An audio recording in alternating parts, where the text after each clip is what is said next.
Guerre en Ukraine, jour 130, l'armée ukrainienne se retire de Lysychansk.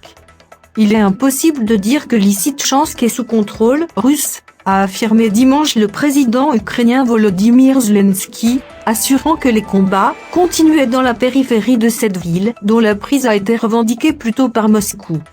Bonjour et bienvenue sur la chaîne S Magazine TV. Pour ceux qui ne sont pas encore abonnés, cliquez sur le bouton et activez la clochette pour ne rien manquer de notre prochaine vidéo.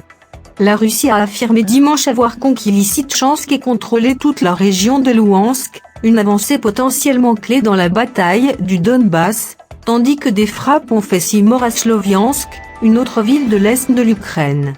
Il y a des combats dans les faubourgs de cette ville, sous pression des troupes russes depuis plusieurs semaines, a-t-il ajouté lors d'une conférence de presse à Kiev avec le Premier ministre australien Anthony Albanese.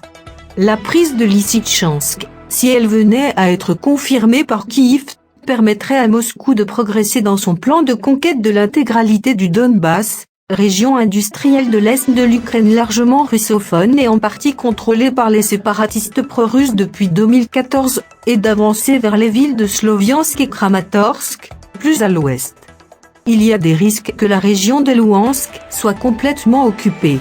Il y a des risques et nous le comprenons, a ajouté M. Zelensky, estimant que Lysychansk représente la situation la plus difficile et la plus dangereuse pour l'Ukraine.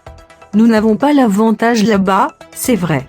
C'est notre point faible mais en d'autres points, nous avançons, a-t-il affirmé. Les forces russes et leurs alliés séparatistes ont annoncé avoir pris le contrôle complet de Lysychansk et d'autres villes proches, dans un communiqué officiel cité par les agences de presse russes.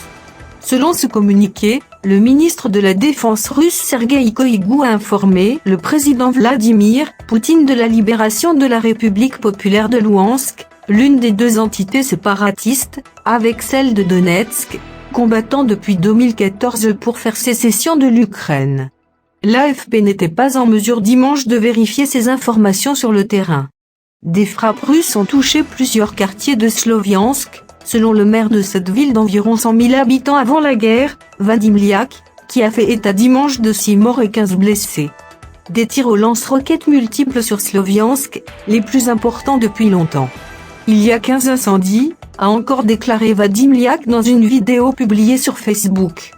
Tatiana Ignatchenko, une porte-parole de la région de Donetsk, à laquelle appartient Sloviansk, a réitéré l'appel des autorités aux habitants pour qu'ils quittent la région, alors que la ligne de front n'est plus qu'à quelques kilomètres de Sloviansk.